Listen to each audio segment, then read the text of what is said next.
औज़ुबिल्लाहि मिनश्शैतानिर्रजीम बिस्मिल्लाहिर्रहमानिर्रहीम।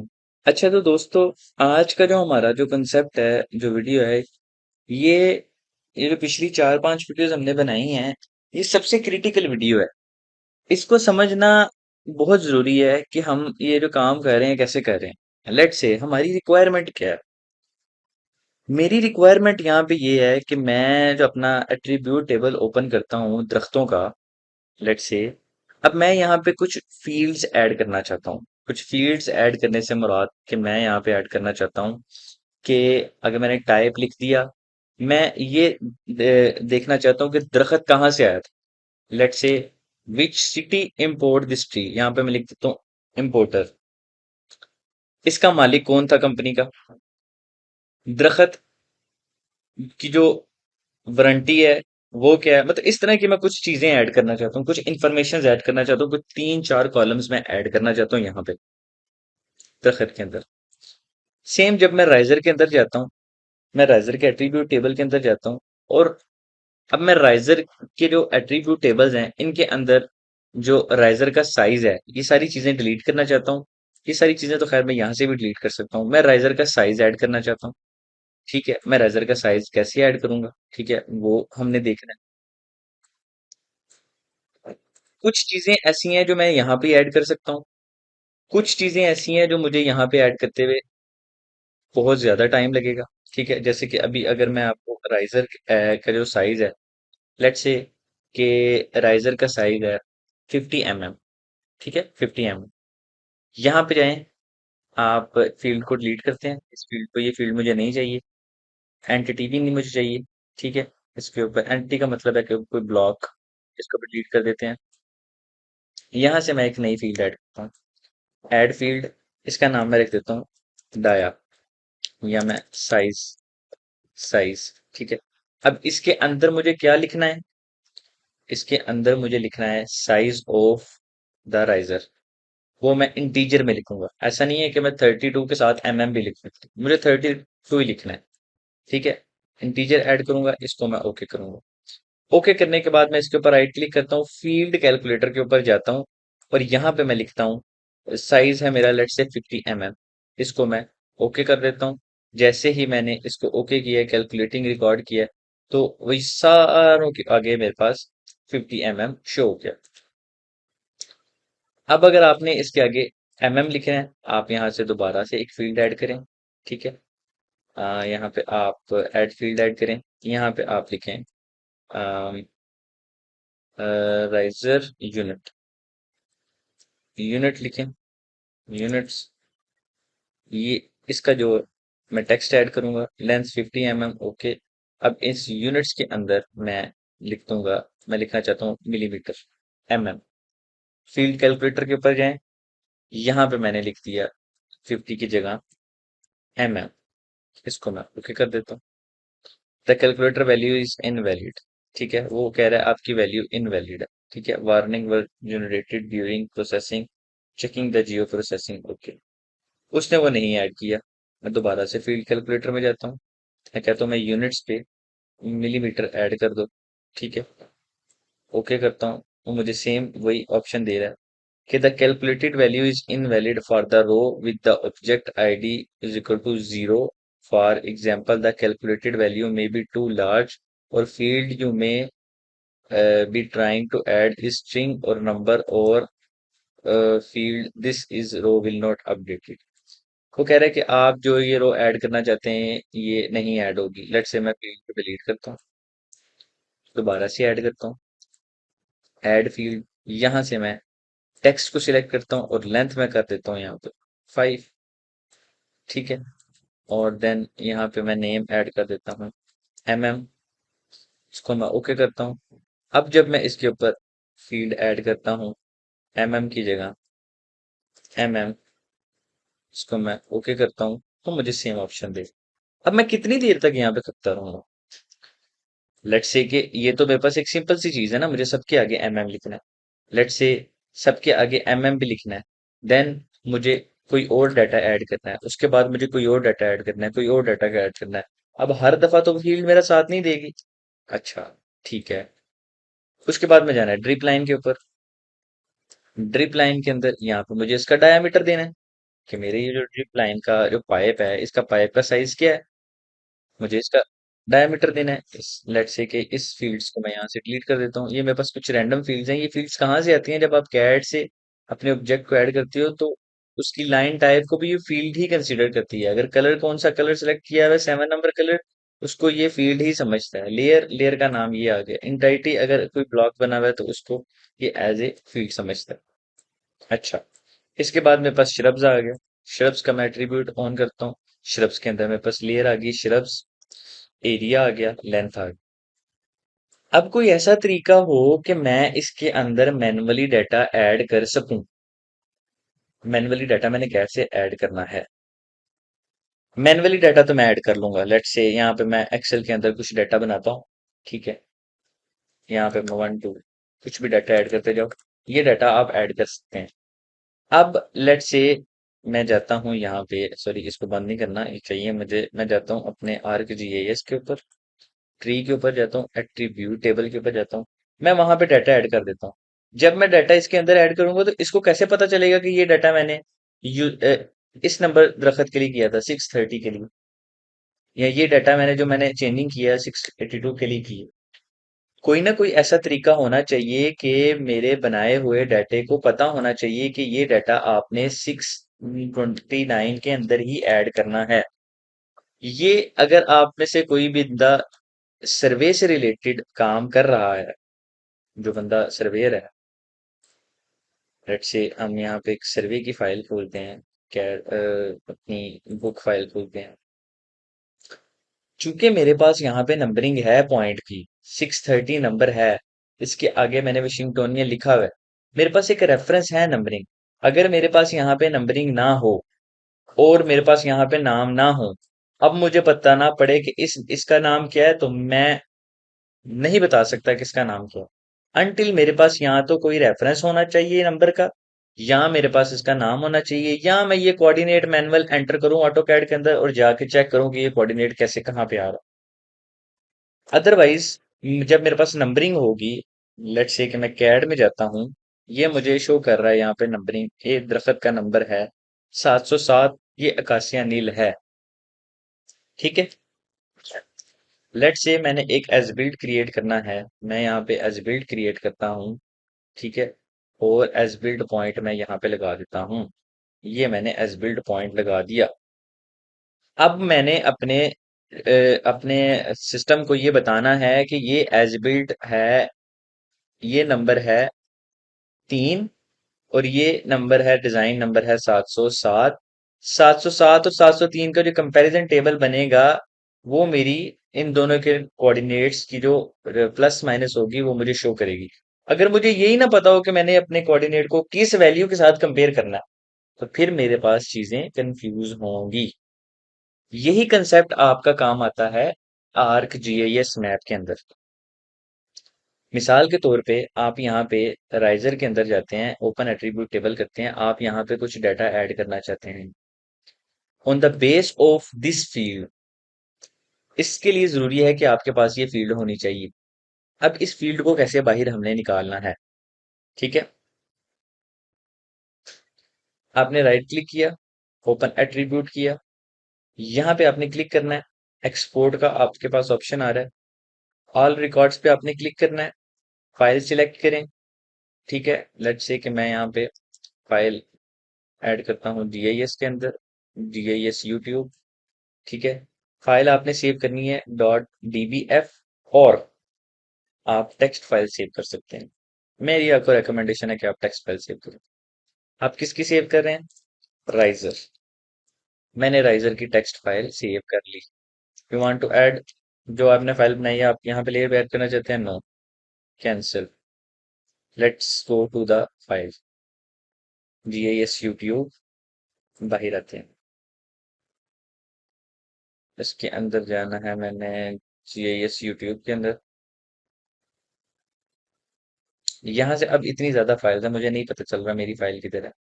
आपने यहाँ पे टाइप पे जाना है, यहाँ से आप ऑप्शन सिलेक्ट करें, माइक्रोसॉफ्ट कॉमा डेलिमिटेड। हमने फाइल किधर सेव की थी?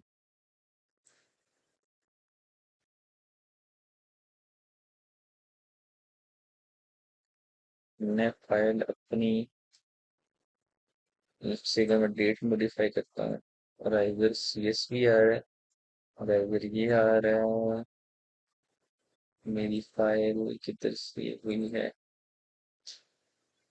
अपनी फाइल को दोबारा सेव करते हैं और इस दफा लोकेशन याद करते हैं। ठीक है, आपने जाना है, राइट क्लिक करना है, ओपन एट्रीब्यूट टेबल पे जाना है, एक्सपोर्ट पे जाना है, एक्सपोर्ट आउटपुट पे जाना है। आपने फाइल सेव की थी GIS यूट्यूब के अंदर, जिसके अंदर आपकी शेप फाइल का फोल्डर है। यहाँ पे आपने टेक्स्ट फाइल सेव की, ये आपके पास राइजर CSV आ रहा है टेक्स्ट फाइल। आप यहाँ पे राइजर के नाम से टेक्स्ट फाइल को सेव करें। ओके, ये ऑलरेडी आपके पास है फाइल राइजर CSV। आप इसको सेव करें।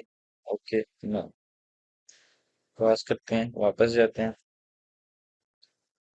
GIS YouTube. यहाँ पे आपके पास ये फाइल है राइजर CSV.xml। ये आपको कुछ इस तरह शो कर रहा है। ठीक है, हमें ये फाइल इस तरह नहीं चाहिए।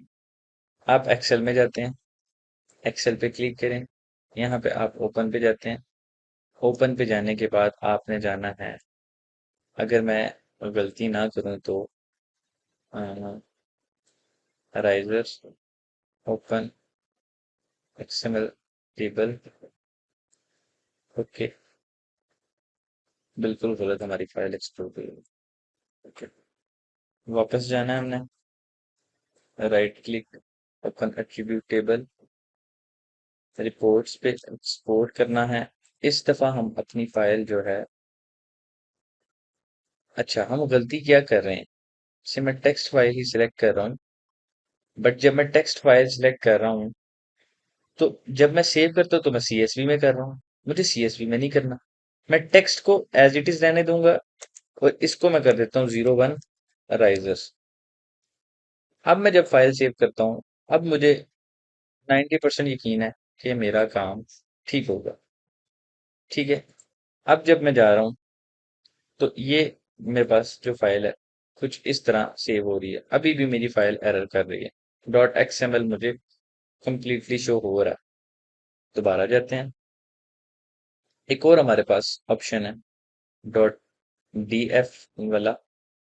ठीक है, हमने राइजर पे क्लिक करना है, ओपन एट्रीब्यूट पे जाना है। ठीक है, यहाँ से आप अपनी फाइल को एक्सपोर्ट कर सकते हैं। एक्सपोर्ट करना है आपने आउटपुट। ठीक है, आउटपुट आपने एक्सपोर्ट कर लिया। यहाँ से आप इसको सिलेक्ट करें,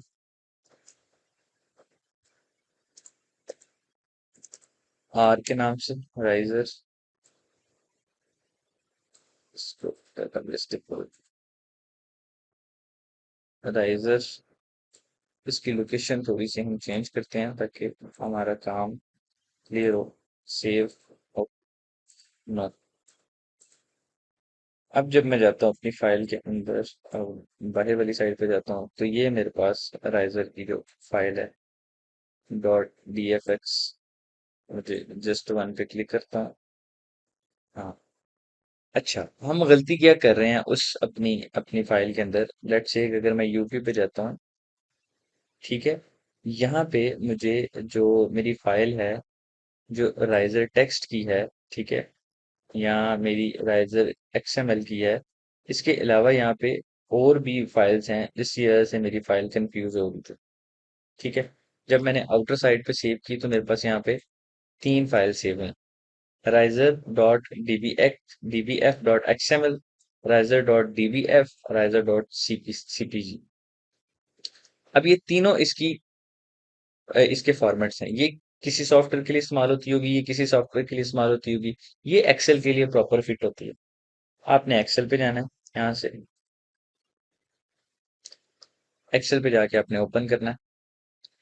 ओपन करने के बाद आप बाहर आए, ये आपके पास जो फाइल है, अब आपके पास DBF शो नहीं हो रही, आपने ऑल पे जाना है, ऑल फाइल पे करेंगे, आपके पास DBF शो हो रही है, आप इसे ओपन करें। ओपन करने के बाद आपके पास ये 2 लेयर्स आ गई। ठीक है, आप इसको साइज कम कर लें। ठीक है, जैसे आपने इसका साइज कम कर लिया, आपके पास ये फील्ड 00 आ गई। ठीक है, उसके बाद राइजर आ गया। उसके बाद इसका साइज आ गया। लेट्स से कि आप यहाँ पे लिखना चाहते थे आपने यहाँ पे लिखा, इसको आपने ऐड कर दिया। आपको ये नहीं चाहिए, डिलीट। ठीक है, आपको ये चाहिए, मेन चीज आपकी ये। इसके बाद आप लिखना चाहते हैं स्टेटस। स्टेटस आप चाहते हैं कि आप यहाँ पे लिखें अप्रूव, आपका राइजर अप्रूव है। ठीक है, इतने हिस्से को हम सेव करते हैं as a CSV file. F12 पे जाएंगे, उसी जगह पे हम इसे सेव करेंगे एज ए CSV, राइजर CSV, इसे सेव करते हैं। यस, फाइल बंद कर देंगे। अब हमने जाना है अपने GIS के अंदर, और अपने राइजर के अंदर जाके जब मैं एट्रीब्यूट्स देख रहा हूँ तो मुझे यहाँ पे भी शो नहीं हो रहा और अप्रूव का स्टेटस शो नहीं हो रहा। मैंने जाना है राइजर पे, ज्वाइन एंड रिलेट, ज्वाइन पे क्लिक करना है। अब यहाँ पे वो जो मैंने आपको सिविल 3D की एग्जांपल दी, यहाँ पे आपके काम आएगी। आपने जाना है यहाँ से आउटसाइड पे जाएं, यहाँ से आप GIS पे क्लिक करें, ये आपकी राइडर की CSV फाइल है, इसे ऐड करें। ऐड करने के बाद वो आपसे पूछ रहा है कि कौन सी लेयर की बेस पे आप करना चाहते हैं। लेट्स से मैं कह देता हूँ लेयर, क्योंकि मुझे पता है कि मेरी फाइल की जो लेयर है और जो मैं ऐड कर रहा हूँ उन दोनों के अंदर लेयर सेम है। यहाँ से भी आपने layer, choose the field in this layer that you want to join, कोई ऐसी चीज दो हमें जिसके हिसाब से तुम ज्वाइन करना चाहते हो। मैंने यहाँ पे लेयर की तो यहाँ पे भी लेयर करना पड़ेगा। जब आपने ये प्रोसेस कर लेना, उसके बाद आपने डायरेक्ट ओके नहीं करना, आपने वैलिडेट ज्वाइन पे क्लिक कर लेना है, कि आपको बता देगा कि अगर आपके अंदर कोई, आपके काम के अंदर कोई एरर है। ठीक है, वो एक एरर बता रहा है। अपनी एक्सेल फाइल के अंदर वापस जाते हैं। ठीक है, रिसेंट फाइल अरेजर के अंदर वापस जाते हैं। एरर क्या आ रहा है? हमने तो सारा काम सही किया, फिर एरर किस चीज का दे रहा है? साइज भी लिखा हुआ है, भी लिखा हुआ है। ठीक है, टेक्स्ट इसे मैं स्मॉल में लिखता हूँ। ठीक है, और ये मेरे पास टेक्स्ट है, इसको मैं यहाँ पे मेरे पास टेक्स्ट है, इसको मैं टेक्स्ट कर देता हूँ इस कंप्लीट कॉलम को, टेक्स्ट। और ये स्टेटस में मैं अपलोड कर दिया। अब मैं दोबारा इस फाइल को सेव करता हूँ, यस, क्रॉस करता हूँ, सेव करता हूँ, यस। अब जब मैं जाता हूँ अपनी फाइल के अंदर, और अब क्योंकि ऑलरेडी मैंने वो फाइल ऐड की है, मुझे सबसे पहले इसको अनजॉइन करना पड़ेगा। ज्वाइन, रिमूव, कोई फाइल ज्वाइन नहीं। ओके, जाएंगे, आप लेयर पे सिलेक्ट करें, यहाँ से हम वो फाइल सिलेक्ट करेंगे, राइजर, ऐड, लेयर, वैलिडिटी, इसे ओके करेंगे। अब जब मैं अपनी राइजर के अंदर जाऊंगा, ओपन एट्रीब्यूट टेबल के अंदर जाऊंगा, तो मुझे दो लेयर्स एक जैसी नजर आ रही हैं, एक ये और एक ये। इस लेयर की बेस के ऊपर मैंने ये लेयर बनाई और मैंने अपना सारा डाटा ऐड कर दिया। 50 भी ऐड कर दिया, ये भी कर दिया। अब ये 50 मुझे नहीं चाहिए, लेट्स से मैं इसे डिलीट कर देता हूँ। इस 50 को मैं डिलीट कर देता हूँ। अगर मैं इसको डिलीट करूंगा, बाकी सारा डाटा डिलीट हो जाएगा, क्योंकि इसकी बेस पे तो सारा डाटा बना। ये मैं डिलीट करना चाहूँ तो मैं कर सकता हूँ, इसे मैं डिलीट कर दिया। जैसे मैंने उसे डिलीट किया, मेरा सारा डाटा डिस्टर्ब हो गया, क्योंकि वो मेरी मेन लेयर थी। राइजर की वो मेरी मेन लेयर जो मैंने डिस्टर्ब कर दी। अब मैं वापस जाता हूँ इसके ऊपर, ज्वाइन के ऊपर जाता हूँ, रिमूव ज्वाइन करता हूँ, रिमूव ज्वाइन। अब हमने काम करना है अपने ट्रीज के लिए। लेट्स से मैं ट्रीज के एट्रीब्यूट पे जाता हूँ, ये मेरे पास ट्री का एट्रीब्यूट है, इसको मैं एक्सपोर्ट करता हूँ। एक्सपोर्ट करना है डी एक्स फाइल में, यहाँ पे मैं लिख देता हूँ ट्री। ठीक है, तो इसको मैंने एक्सपोर्ट करना है डेटाबेस में, या इसको मैं टेक्स्ट फाइल में एक्सपोर्ट करता हूँ। ओके, क्रॉस करते हैं, अपनी वो फाइल जाके चेक करते हैं।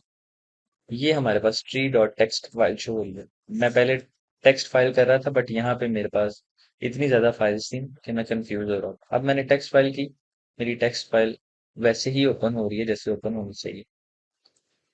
अब इस टेक्स्ट फाइल को एक्सेल फाइल में कन्वर्ट करने के लिए मैं एक्सेल पे जाता हूँ, फाइल पे जाता हूँ, ओपन पे जाता हूँ, यहाँ से मैं अपने फोल्डर पे जाता हूँ जीआईएस, और यहाँ पे मेरी ये टेक्स्ट फाइल है, इसे ओपन करता हूँ। डेलिमिटेड है। नेक्स्ट, इसके दरम्यान क्या कॉमा है, कॉमा, नेक्स्ट, फिनिश। मेरी ये टेक्स्ट फाइल क्रिएट हो गई। इस सारी फाइल को मैं एडजस्ट करता हूँ। ठीक है, यहाँ पे मैं लिखता हूँ ट्री, कंपनी का नाम लिख देता हूँ, कंपनी, RSC। ठीक है, प्रोवाइडर, नर्सरी,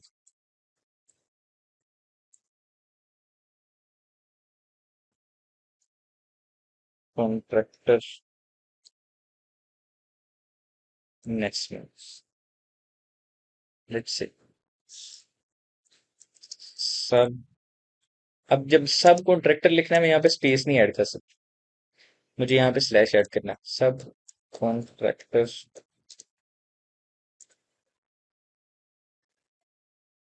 साल पे।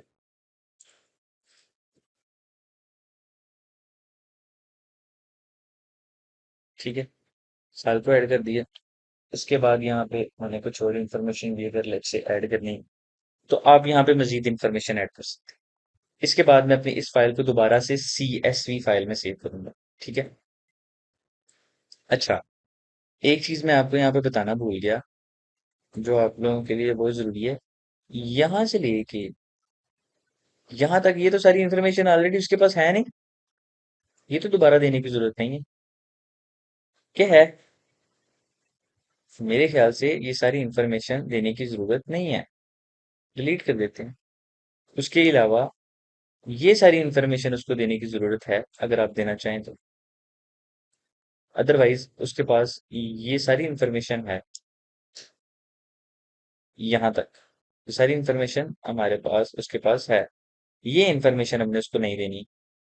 ठीक है, जितनी इन्फॉर्मेशन देनी है सिर्फ उसको ही सेव करना है। सेव एज, इसको भी आप यहाँ से CSV कॉमा डेरिवेटिव में ट्री में सेव करें। सेव, यस, क्रॉस कर दें, नॉट सेव। अब जाएं जरा अपनी फाइल के अंदर, ट्री के अंदर जाते हैं, ज्वाइन के अंदर जाते हैं। ठीक है, यहाँ से हमने जो सिलेक्ट करना है वो नेम सिलेक्ट करना है। और यहाँ से जब मैं अपनी फाइल ऐड करता हूँ ट्री की CSV, तो मुझे पता है दोनों के नेम कॉमन है। मैं वैलिडिटी पे करता हूँ, तो यहाँ पे मुझे सिर्फ एक उसने फील्ड नेम डेट रिजर्व्ड। अब यहाँ पे साइज ट्री, टाइप भी ट्री है, size from tree and type from tree. The number of matching record is join 77 record matching from your name from matching में नॉट अपीयर इन टेबल। वो कह रहा है एक स्मॉल अपीयर है, वो नहीं टेबल में अपीयर होगा। हम देखते हैं कि टेबल में वो क्या चीज अपीयर नहीं हुई। राइट क्लिक, ओपन एट्रीब्यूट में जाते हैं। अब जब मैंने एट्रीब्यूट खोला, अजान हो रही है, एक सेकंड।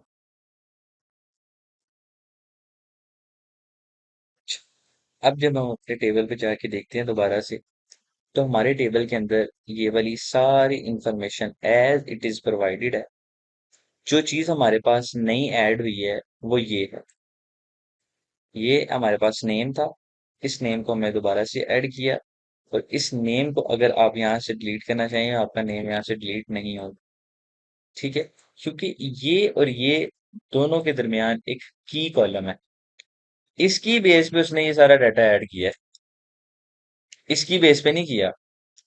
अब आपके पास नेम के टाइप तक डाटा था, उसके बाद आपने नया नेम ऐड की, ये और ये आपका की कॉलम है। आप इसको डिलीट करेंगे, अगला सारा डाटा गायब।